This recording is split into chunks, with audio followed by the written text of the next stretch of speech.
कारण करुणा वर्णालय भक्त वांशा कल्पत्तो भगवान नारायण भगवान श्री कृष्ण उनका ही प्रत्यक्ष मांगमय स्वरूप श्रीमद् भागवत महापुराण आज है जो चतुर्थ दिवस में प्रारंभ होने के लिए जा रहा है और पतित पावनी गंगा के तीर पर श्री सुखदेव जी महाराज राजर्षि परीक्षित को भगवान की परम मंगलमयी अमृतमयी कथाओं का रसपान करा रहे हैं।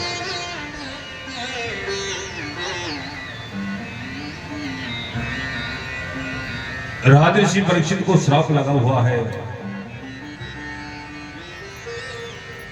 कि तक्षक नाग डसेगा और 7वें दिन तुम्हारी मृत्यु हो जाएगी। राजा परीक्षित को श्राप लगा क्यों?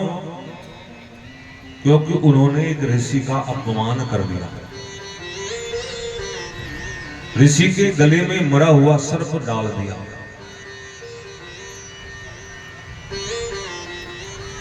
और ये अपमान भी किस लिए किया?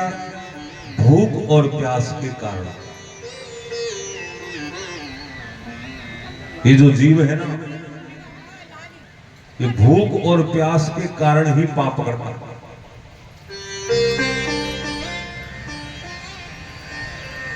अपराध कर दिया ऋषि का और ऋषि बालक ने श्राप दे दिया। गंगा के तीर पर आ गए और सुखदेव जी महाराज राजर्षि परीक्षित को है जो मृत्यु सुधारने का उपाय बताने लगा कि भाई मृत्यु को किस तरह सुधारना चाहिए। सुखदेव जी महाराज कहते राजन,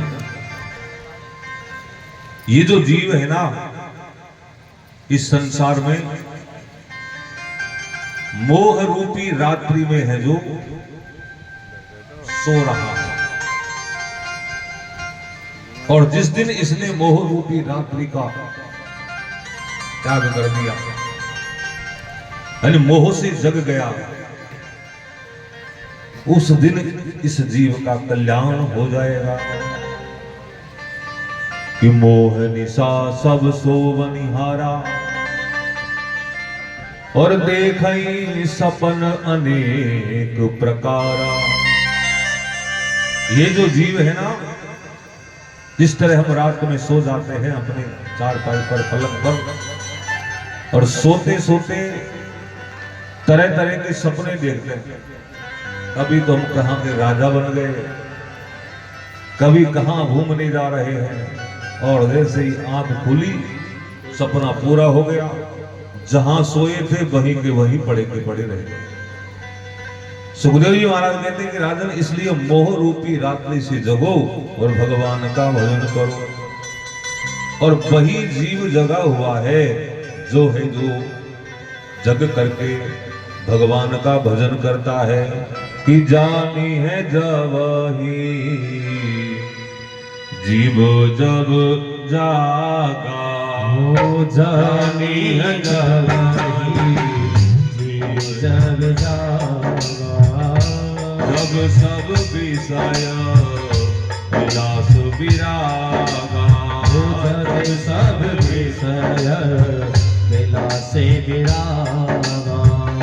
जानी है जब ही जीव जब जागा, जानी है जब ही जीव जब जागा।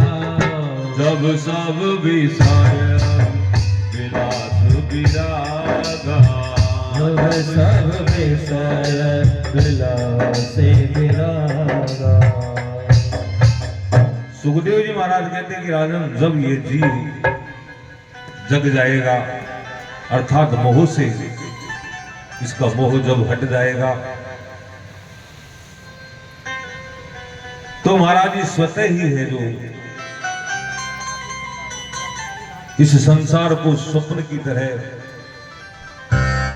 देखेगा और ये जीव उस परमात्मा का अंश है और जिस दिन ये जीव उस अंशी में मिल जाएगा उसी दिन है जो इसका कल्याण हो जाएगा। इसलिए ये जो जीव है ना, ये चेतन है, अमल है और ये स्वयं सुख की राशि है। हम संसार में सुख ढूंढ रहे हैं पर कहीं संसार में सुख नहीं है। इसलिए ये जीव है जो ईश्वर का अंश है कि ईश्वर अंश जीव अविनाशी और चेतन अमल सहज सुख राशि। ये जीव स्वयं सुख की राशि है। इसलिए भगवान का भजन करो, भगवान की भक्ति करो, उसी में है जो कल्याण है। सुखदेव जी महाराज कहते हैं कि राजन, ये जो भारत देश है ना, इस भारत देश में भगवान ने हमारे ऊपर बहुत कृपा की है कि हमको यहाँ पर परमात्मा ने जन्म दिया। क्योंकि इस देश के अंदर तरह तरह की नदियां बहती है, पवित्र पवित्र नदियां हैं, पवित्र पवित्र तीर्थ स्थल है और परमात्मा ने हमको है जो बहुत बड़ा अवसर दिया है कि हमको सत्कर्म करना चाहिए, तीर्थ यात्रा करनी चाहिए और तीर्थ यात्रा करते हुए दान पुण्य सत्कर्म करते हुए हमें अपने जीवन का कल्याण करना चाहिए। सुखदेव जी महाराज कहते हैं कि राजन, अत्रैव स्वर्ग अत्रैव नरकः, यही धरती पर स्वर्ग है और यही धरती पर नरक है। जो प्राणी जैसा कर्म करता है उसको वैसा ही सुख प्राप्त होता है। जैसा कर्म करेगा उसको वैसा ही फल मिलेगा। अच्छा करेगा